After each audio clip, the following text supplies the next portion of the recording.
अला तहिनु वला तहज़नु व अंतुमुल आलौना इन कुंतुम मुमिनीन, के गम मत करना, सुस्ती मत खाना, हम तुम्ही को गालिब करेंगे, शर्त यह है कि तुम पक्के मोमिन बन जाना। आज हम पक्के मोमिन नहीं बल्कि पक्के फेसबुक चलाने वाले बन चुके हैं, पक्के व्हाट्सएप चलाने वाले बन चुके हैं।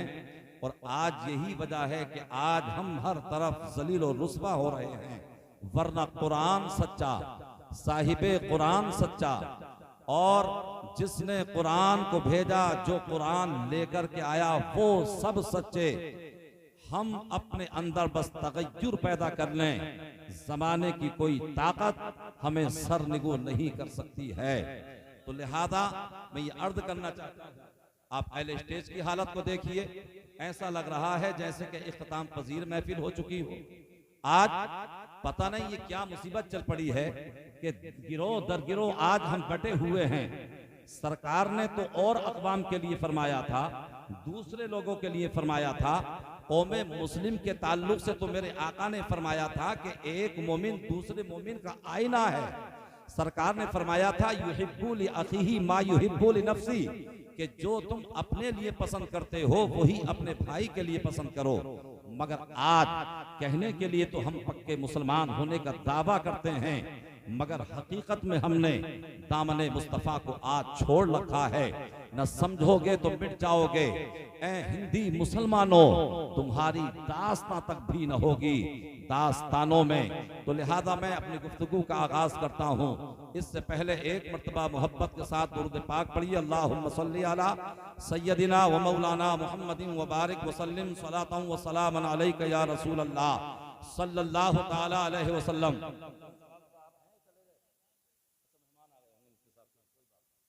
बहरहाल एक बार और दुरूद पाक पढ़िए, अल्लाहुम्मा सल्ली अला सय्यदिना व मौलाना मुहम्मदिन व बारिक व सल्लिम सलातन व सलामन अलैका या रसूल अल्लाह सलातन व सलामन अलैका या हबीब अल्लाह। आज हम तमगात देखते हैं, आज हम असनाद देखते हैं, आज हम डिग्रियां देखते हैं, और ये देखते हैं कि बोल कौन रहा है, मगर हजरत अली करमल्लाहु वजहुल करीम, वो शहजादे कि जिन्होंने इसी दीन और मजहब इस्लाम के लिए अपने बच्चों को कटाया था। आपने खुद जामे शहादत नोश फरमाया था, और तरबियत किसने की थी? हजरत अली ने तरबियत की थी, हजरत फातिमा ने तरबियत की थी। हजरत अली फरमाते हैं, कौल हजरत का मेरे जहन में आ रहा है, हजरत अली ने फरमाया था, उन्जुरू इला मा काल वला तंजुरू इला मन काल, कि ये मत देखो कि कौन बोल रहा है, बल्कि ये देखो कि क्या बोल रहा है। शैतान कितना बड़ा मुअल्लिम था, सिर्फ इंसानों का या इंसानों का पढ़ाने वाला नहीं, या आदमियों का या अजिन्ना का पढ़ाने वाला नहीं था, बल्कि फरिश्तों को पढ़ाता था। मगर उसका सारा इल्म, उसकी सारी इबादत उसके चेहरे पर मार दी गई। जब तक खुलूस, इसार, मोहब्बत, कल्बी लगाओ, इत्तिफाक, यकजहती हमारे सीने में न हो तो फिर कामयाब हम हो नहीं सकते हैं। तो मैं इन अशार से अपनी गुफ्तगू का आगाज करता हूँ। आप देख रहे हैं ये कितनी आलिशान इमारत, तालीम का भी जवाब नहीं और इमारत का भी जवाब नहीं। मैं समीमे कल्ब के साथ दुआ करता हूँ कि अल्लाह तबारक व तआला दारुल उलूम जामिया कादरिया रज़विया को परवरदिगार मज़ीद तरक्की अता फरमाए, मनाजिले उलिया अता फरमाए, हासिदीन के हसद से महफूज फरमाए, शरीरों के शर से महफूज फरमाए। आज हसद का मादा इतना हमारे अंदर पैदा हो चुका है, जो बनाम मुसलमान अपने आप को कहलाते हैं, मगर आज हमारे अंदर हसद कितना है, आज हमारे अंदर बुग़्ज़ कितना है, आज हमारे अंदर इनात कितना है। अगर तुम किसी को मिटाने की कोशिश करोगे, ना तो कोई इंसान मिट सकता है, ना किसी का मिशन मिट सकता है, ना कोई दारुल उलूम मिट सकता है, ना कोई मदरसा मिट सकता है। इस मदरसे या किसी भी दीने मदरसे में किसी के बाप की तालीम नहीं होती, बल्कि खुदाए पाक की तालीम होती है, कुरान पाक की तालीम होती है। तो लिहाजा मेरे भाइयों, आप देखते हैं कादरी साहब को, एक छोटा सा वजूद है मगर बारे जहान है। इन्हें मदरसे को भी देखना है, इन्हें मदरसीन को भी देखना है, इन्हें तलबा को भी देखना है, इन्हें मदरसे की इमारत को भी देखना है, इन्हें अपने मदरसे के अखराजात को भी देखना है।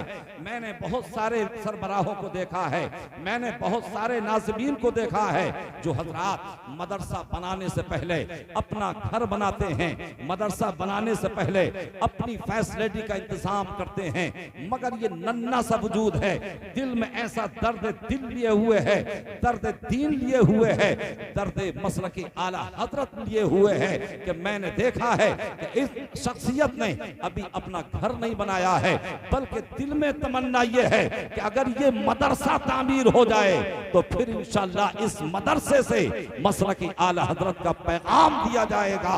और इनकी यही तमन्ना है कि तालीम कुरान आम हो जाए, सारे परचमों से ऊंचा परचमे इस्लाम हो जाए। नारे तकबीर, नारे रिसालत, मसलके आला हजरत अल्लामा ज़ाकिर नईमी साहिब क़िबला जिंदाबाद। इन अशार के जरिए मैं अपनी गुफ्तगू का आगाज करता हूँ कि तख्त शाही नालिबा से फाखरा ले जाएगा। आज हसद का मादा बहुत ज्यादा है, हमारे उलमा भी पाया जाता है। अगर आला हजरत का नाम ले दिया जाए, मुफ्ती आजम हिंद का नाम ले दिया जाए, खलीफा मुफ्ती आजम हिंद का नाम ले दिया जाए, तो कुछ लोगों के तीरों नश्तर का काम करता है, कुछ लोगों को बड़ा इस्तराब होता है, कुछ लोगों को बड़ी तकलीफ होती है, कुछ लोगों को बड़ी परेशानी होती है। मगर आज मेरी जबान से और इन उलमा की जबान से हकीकत सुन लो।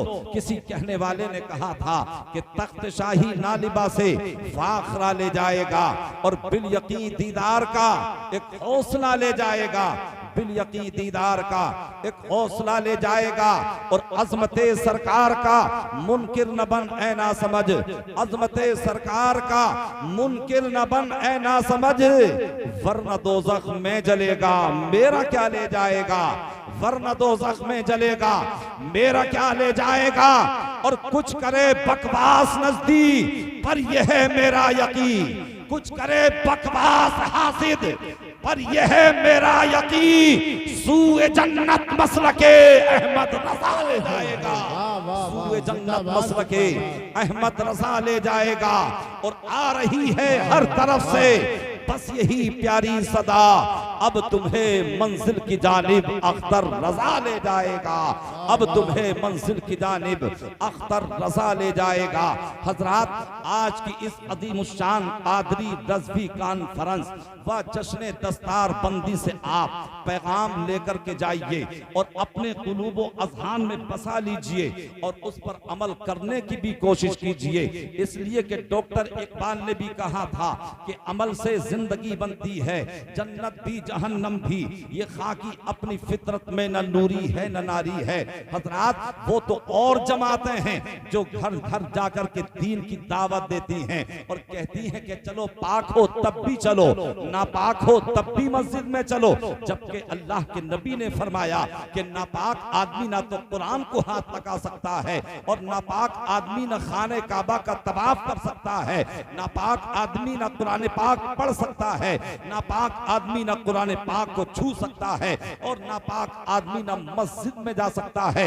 मगर कुछ दीन के लुटेरे कहते हैं अगर हालत नापाकी में भी हो, अगर तुम नजस भी हो तब भी कोई बात नहीं है, चलो मस्जिद में। मगर अल्हम्दुलिल्लाह हम अहले सुन्नत वल जमात, हम घर घर जाकर तो जो है दीन की दावत नहीं देते हैं, मगर हमारे यहाँ मजालिस होती हैं, हमारे यहाँ महफिल होती हैं, हमारे यहाँ जलसे होते हैं, हमारे यहाँ कॉन्फ्रेंस होती हैं, तो ये भी पढ़ने पढ़ाने का एक मौका फराहम हुआ करता है, ये भी तालीम और ताल्लुम करने का एक हसीन मौका हुआ करता है। लेकिन आज हम ख्वाबे गफलत में पड़े हुए हैं, आज हम जिन हालात से हिंदुस्तान में दो चार हो रहे हैं, आज हम उससे बिल्कुल ना आशना हैं, उन हालात से हम बिल्कुल बेखबर हैं। अगर कुरान को हम सही माना में पढ़ लें, अगर इस कॉन्फ्रेंस के पैगाम को आप ले जाएं, तो यकीनन आपको पता चलेगा उस उस जजीरा अरब में आज से 1400 साल पहले नुज़ूले कुरान के ताल्लुक से और नुज़ूले कुरान के एतबार से जो सबसे पहली सूरत है, जो सबसे पहली कुरान की आयत है, उसमें अल्लाह क्या फरमाता है? रब फरमाता है इक़रा, के पढ़ो, इक़रा पढ़ो, इक़रा पढ़ो। तो कुरान हमारे ज़हनों को झंझोड़ कर ये कह रहा है, ए लोगों पढ़ो। अगर तुम वक़ार चाहते हो तो तुम्हें पढ़ना होगा, अगर इज्जत चाहते हो तो तुम्हें पढ़ना होगा, अगर शान और शौकत चाहते हो तो तुम्हें पढ़ना होगा, अगर तुम हुकूमत चाहते हो तो तुम्हें पढ़ना होगा, अगर तुम सल्तनत चाहते हो तो तुम्हें पढ़ना होगा, अगर तुम खशियत रब्बी चाहते हो तो तुम्हें पढ़ना होगा, अगर तुम्हें खौफ इलाही चाहिए तो तुम्हें पढ़ना होगा। और मेरे आका ने फरमा दिया अल इल्मु नूर, अल इल्मु कुव्वा, यानी इल्म नूर है, इल्म कुव्वत है। पढ़ते तुम चले जाओ, परवरदिगार बरतरी तुम्हें अता फरमाएगा। वाह वाह, नारे तकबीर। बोले बोले उस जज़ीरा अरब में सबसे पहले जो कुरान की आयत नाजिल हुई और जो सबसे पहले सूरत उतरी और नाजिल हुई, वो हमें क्या दर्श दे रही है? आपके कस्बा शहबाजपुर में और जिला संबल में अगर डीएम को भेजा जाए, योगी जी की तरफ से भेजा जाए या मोदी जी की तरफ से भेजा जाए, तो डीएम जिला संबल में आने के बाद सबसे पहले पूरे जिले के हालात का जायजा लेगा। तवज्जो से सुनिएगा मेरी बात को, और मैं अहले स्टेज की भी तवज्जो चाहता हूं कि ये मेरी पूरी पुष्पनाही फरमाएंगे हज़रात गिरामी। तो अगर एक डीएम संबल में आए तो पूरे जिले संबल के वो हालात को देखेगा और बड़े बड़े मसाइल को पेशे नजर रखेगा, और वो ये कोशिश करेगा कि जो बड़े बड़े मसाइल हैं पहले उन्हें हल किया जाए, पहले उन्हें दुरुस्त किया जाए, पहले उन्हें जो है सुलझाया जाए। अज़ीज़ान मिल्लत इस्लामिया, और जो छोटे मसाइल होंगे डीएम उन्हें बाद में अंजाम देगा, डीएम उनकी बाद में इस्लाह करेगा। तो बस इसी तरीके से जब कुरान पाक जज़ीरा अरब में नाजिल हो रहा है, जब कुरान पाक मक्के की गलियों में नाजिल हो रहा है, जब कुरान पाक की पहली सूरत नाजिल हो रही है, जब कुरान पाक की पहली आयत नाजिल हो रही है, तो क्या नाजिल हो रही है? इक़रा के पढ़ो। तो क्या सबसे बड़ा मसला था अरब का? तालीम सबसे बड़ा मसला था। इसके अलावा और भी तो मसाइल थे अरब में, इसके अलावा और भी तो मसाइल थे जज़ीरा अरब में, इसके अलावा बहुत सारे मसाइल थे। आमतौर से जिना हो रहा था, बहुत बड़ा मसला था। आमतौर से शराब पी जा रही थी, बहुत बड़ा मसला था। आमतौर से कत्ल गारत के बाजार गर्म थे, बहुत बड़ा मसला था। दो कबीले आपस में दस्तों गिरेबान थे, वह बहुत बड़ा मसला था। और यानी छोटों को गुलाम बनाया जा रहा था, बहुत बड़ा मसला था। औरतों की इस्मत तरी की जा रही थी, बहुत बड़ा मसला था। औरतों को मनहूसा समझा जा रहा था, बहुत बड़ा मसला था हज़रात गिरामी। और सबसे बड़ा मसला तो ये था कि खाने काबा के अंदर 360 पुत रखे हुए थे, ये सबसे बड़ा मसला था। तो कुरान जब नाजिल हुआ तो सबसे पहले कुफ्र के बारे में नाजिल हुआ होता, पहले ये अदयाने बातिला के बारे में या माबूदाने बातिल के बारे में कहा होता, मगर नहीं। जब कुरान की पहली आयत नाजिल हुई है तो पैगाम दे रही है और ये बता रही है कि इक़रा पढ़ो, यानी मतलब ये है कि तुम तालीम को आम कर दो। इसलिए कि जिस मुआशरे में तालीम आम हो जाए तो झगड़ों को खत्म किया जा सकता है, जिस मुआशरे में तालीम आम हो जाए जिना का दरवाजा बंद किया जा सकता है, जिस मुआशरे में तालीम आम हो जाए औरतों को इज्जत दी जा सकती है, जिस मुआशरे में तालीम आम हो जाए माबूदाने बातिल को बाहर निकाला जा सकता है। तो परवरदिगार आलम ने ये पैगाम दे दिया कि तुम पढ़ो, अगर तुम तालीम हासिल करोगे तो सारे फसादात खत्म हो जाएंगे। वाह वाह, जिंदाबाद जिंदाबाद, नारे तकबीर, नारे रिसालत, मसलके आला हजरत। बहुत खूब। और माशाअल्लाह ये उलमा का स्टेज है और माशाअल्लाह पुर हो गया है। बड़े बड़े नब्बाज बड़े बड़े मुतहर्रिक, बड़े बड़े फ़आल और बड़े बड़े नाक़िद स्टेज पर तशरीफ फरमा हैं।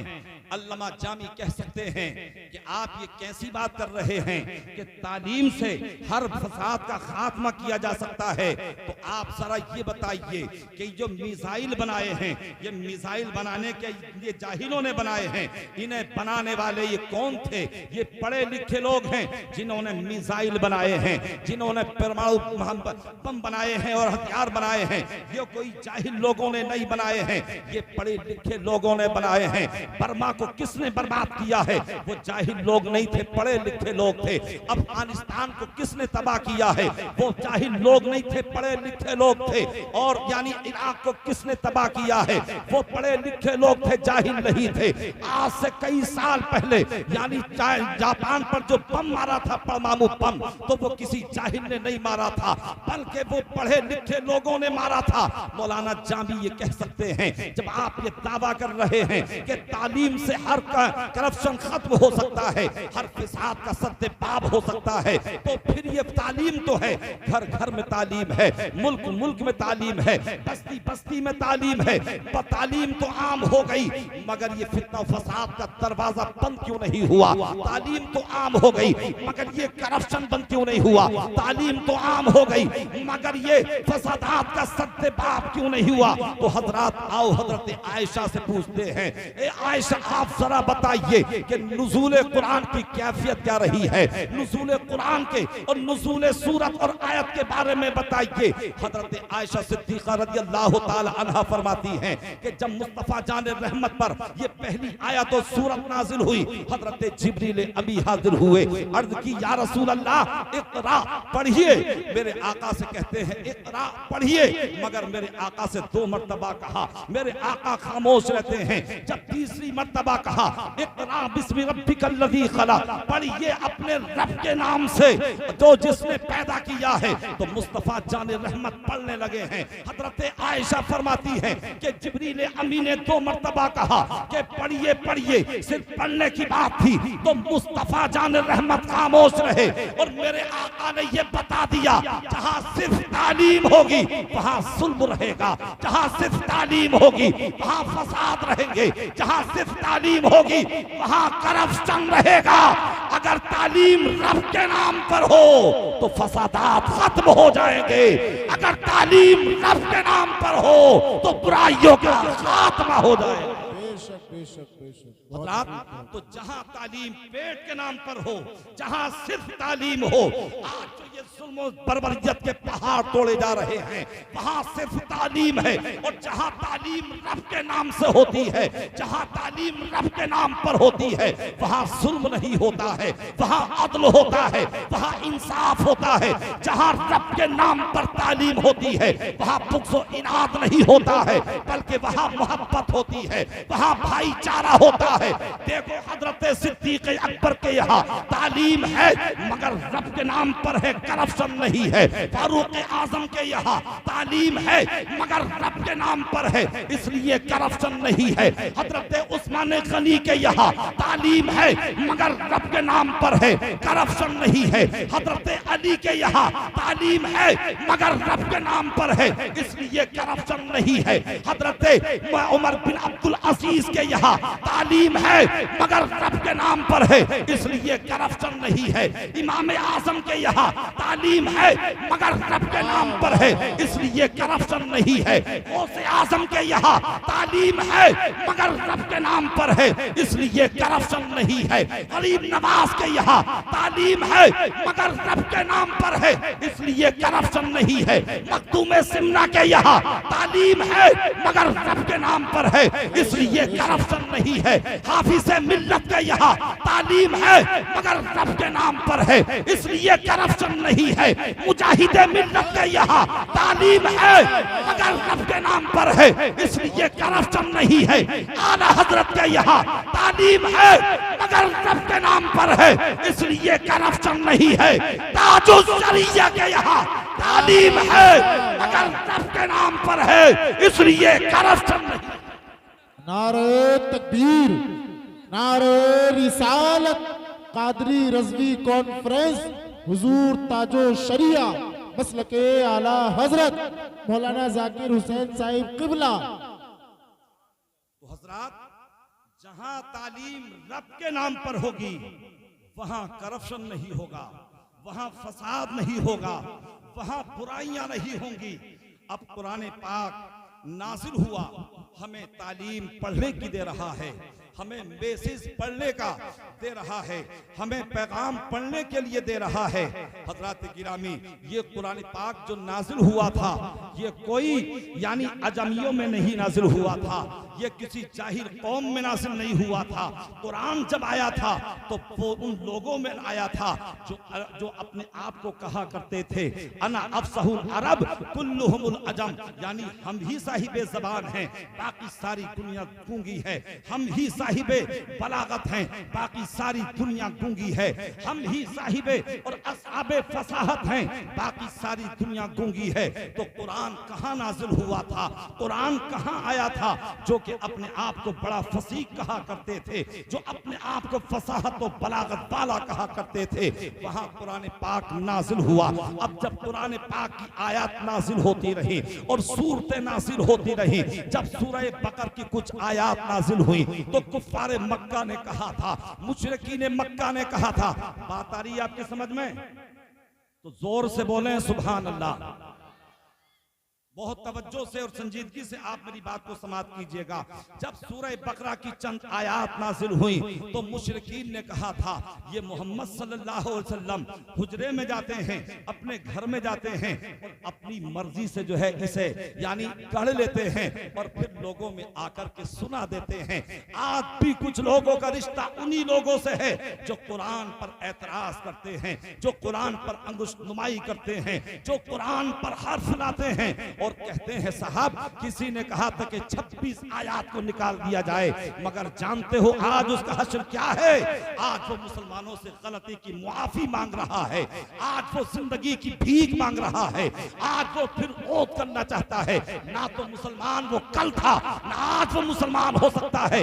हम उसे दावत देते हैं अगर अल्लाह का तुझ पर करम हो जाए तो मजहबे शियत में नहीं बल्कि मजहबे और मसलके अहले सुन्नत में आ जा, तू पक्का मुसलमान हो जाए। तो कुफार ने कहा, मुशरिकीन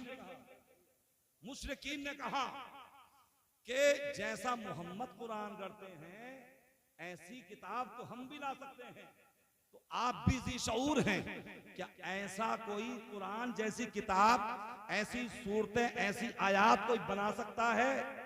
ना यहां बन सकती हैं, ना पाकिस्तान में, ना लंदन में, ना अमेरिका में। जब उस वक्त के काफिरों से ना बनी तो आज के काफिर कैसे बना सकते हैं? तो अल्लाह तबारक व तआला के महबूब सल्लल्लाहु अलैहि वसल्लम को लोग कह रहे हैं कि ये अपनी मर्जी से कमरे में जाते हैं और उसे गढ़ लेते हैं, अपने जी से उसे बना लेते हैं। तो अल्लाह तबारक व तआला ने यानी एक चैलेंज दिया और इरशाद फरमाया, उलमा की तवज्जो, अल्लाह ने फरमाया कुल्ल इन इज्तमाअतिल इंसु वल जिन्न अला अन यातू बिमिस्ली हादल कुरान ला यातूना बिमिस्लिही। आप फरमाओ महबूब, ऐलान फरमा दो कि अगर आदमी और जिन सब इस बात पर मुत्तफिक हो जाएं बिमिस्ली हादल कुरान कि इस कुरान के मिस्ल ले आए, ला यातूना बिमिस्लिही, तो इसका मिस्ल ना ला सकेंगे। वलौ काना बादुहुम लिबादिन ज़हीरा, और अगरचे उनमें एक दूसरे का मददगार हो। जब कुरान ने ये चैलेंज किया तो सारे कुफार, सारे मुशरिकीन यानी उनकी ज़बानें मुकफ्फल हो गई थी, न कोई भी इसका जवाब ना ला सका था। सबके सब मबहूत हो गए थे, सबके सब मरऊब हो गए थे। मगर जब आदमी के दिल में निफाक भरा होता है, हसद का मादा भरा होता है, तो वो कुछ दिनों के लिए खामोश हो जाता है। फिर उसकी वही खसलत उभारती है उसे कि कर बुराई, कर चुगली और गीबत, फिर जो है वो बुराई करने लगता है। कुछ दिनों के लिए खामोश हुए, मगर कुरान तो धीरे धीरे नाजिल होता रहा, कुरान धीरे धीरे उतरता रहा। फिर जब उन्होंने फिर जो है मुस्तमाई की और कहा कि मोहम्मद सल्लल्लाहु अलैहि वसल्लम यानी ये तो कमरे में जाते हैं, अपनी मर्जी से गगड़ लाते हैं, तो अल्लाह ने पहले चैलेंज किया था, कुरान ने पहले चैलेंज किया था कि अगर तुम सच्चे हो तो तुम कुरान जैसी कोई किताब लेकर के आ जाओ। जब तुम साहिबे फसाहत हो, जब तुम साहिबे बलागत हो, तो हजरात गिरामी वो ना ला सके थे। अब अल्लाह ने दूसरा चैलेंज जो है कुछ हल्का कर दिया, फरमाया कुल फातू बि अशरी सुवरिम मिस्लिही, एक महबूब आप ऐलान फरमा दो कि तुम इस जैसी बनाई हुई 10 सूरतें लेकर के आ जाओ। पूरा कुरान तो ना ला सके, पूरे कुरान के मिस्ल तो ना ला सके, यानी कुरान की 10 सूरतों की तरह से बना करके ले जाओ। और अगर अल्लाह के सिवा तुम्हारे जो भी हमदर्द हो, तुम्हें जो भी मिल सके, सबको बुला लो, इन कुंतुम सादिकीन, अगर तुम सच्चे हो। कुरान ने दूसरा चैलेंज किया, मगर कोई भी मुशरिक या काफिर इसका बदल ना ला सका, इसका मिस्ल ना ला सका, मगर हजरात एतराज बराबर करते रहे। फिर कुरान पाक ने तीसरा चैलेंज किया था और अल्लाह ने फरमाया था फातू बि सूरतिन मिन मिस्लिही, यानी अगर तुम 10 सूरतें भी नहीं ला सकते तो कम से कम इस जैसी एक सूरत तो लेकर के आ जाओ। अगर तुम सच्चे हो, अपने तमाम हमदर्दों को बुला लो, अपने तमाम मुआविनों मददगार को बुला लो, अगर तुम सच्चे हो। अल्लाह ने ये चैलेंज फरमा दिया था, मगर सबके सब खामोश हो गए। तो फिर अल्लाह ने फरमाया फ़इन लम तफ़अलू, फिर ना ला सको, वलन तफ़अलू, और ना ला सकोगे, हम फरमाए देते हैं कि तुम हरगिज इसके मिस्ल ना ला सकोगे। तो हजरत गिरामी, जब कुरान पाक मक्के में नाज़िल हुआ था तो वो लोग जो अपने आप को फसीहो बली कह रहे थे, अहले फसाहत और बलागत में शुमार करते थे, उन्हें अपनी अरबी दानी पर बड़ा नाज था, उन्हें अपनी फसाहत पर बड़ा नाज था, उन्हें अपनी बलागत पर बड़ा नाज था। मगर जब कुरान ने चैलेंज किया था तो मक्के का या अरब का या जजीरा अरब का कोई भी मुशरिक उसकी मिस्ल ना ला सका था। ना तो कल कोई कुरान की मिस्ल ला सका था, ना आज कोई मिस्ल ला सकता है, ना सुबह क़यामत तक कोई इसकी मसीह ला सकता है। तभी तो मेरे आला हजरत बरेली से पुकार उठे या रसूल अल्लाह, वो कमाल हुस्न हुजूर है कि गुमान नक्शे जहां नहीं, यही फूल खार से दूर है, यही शम्मा है के धुआं नहीं, यही तेरे आगे यूं है दबे नचे फुसहा अरब के बड़े बड़े, कोई जाने मुंह में ज़बान नहीं बल्कि जिस्म में जान नहीं।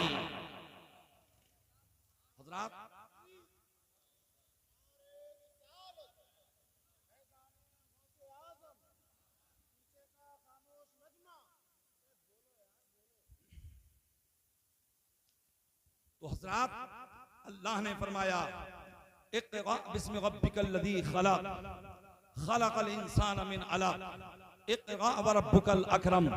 ए महबूब, अपने रब के नाम से पढ़ो जिसने पैदा किया आदमी को खून की फुटक से, पढ़ो और तुम्हारा रब ही सबसे बड़ा अकरम।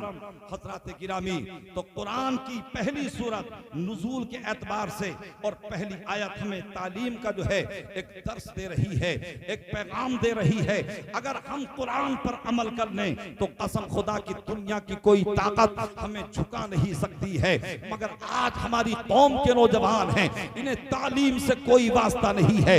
ये तो अगर कोई फिल्म स्टार को देखेंगे तो जैसे उसके बाल देखेंगे वैसे ही ये बाल रखने शुरू कर देते हैं, जैसे उसका लिबास देखेंगे वैसे ही ये लिबास पहनना शुरू कर देते हैं, जैसे उन्हें ठुमके लगाते देखेंगे वैसे ही ठुमके लगाने शुरू कर देते हैं, जैसे उनकी अदाओं को देखेंगे वैसे ही अदाएं शुरू कर देते हैं। मगर याद रखना, फिल्मी स्टार की एक हीरोइन है जिसे रानी मुखर्जी कहा जाता है, उसने अपनी स्पीच में कहा था कि इस पूरी दुनिया के अंदर अगर सबसे ज्यादा अच्छा कैरेक्टर वाला, सबसे ज्यादा अच्छे किरदार वाला, सबसे ज्यादा अपनी अच्छी आदतों अतबार का कोई है तो वो आमना कलाल मोहम्मद अरबी है। तो दुनिया तो तुम्हारे नबी की तारीफ करें, दुनिया तो तुम्हारे नबी के किरदार की तारीफ करे, और तुम जो है आज दुनिया की तरफ जा रहे हो, आज तुम दुनिया की तरफ भाग रहे हो, लिहाजा बड़े खस्ता हालात, बड़े अब्तर हालात हिंदुस्तान के चल रहे हैं। अपने बच्चों को डॉक्टर भी बनाओ, अपने बच्चों को इंजीनियर भी बनाओ, अपने बच्चों को प्रोफेसर भी बनाओ, मगर ये सब कुछ बनाने से पहले अपने बच्चों को मुस्तफा का गुलाम बना दो। इसलिए कि आज देखा ये जाता है, अगर किसी का बेटा डॉक्टर बन जाता है, अगर किसी का बेटा इंजीनियर बन जाता है, अगर किसी का बेटा प्रोफेसर बन जाता है, तो वो अगियार के चुंगल में आ जाता है और उसके दामे फरेब में आ जाता है, और आने के बाद वो अपने अकीदे को बदल देता है।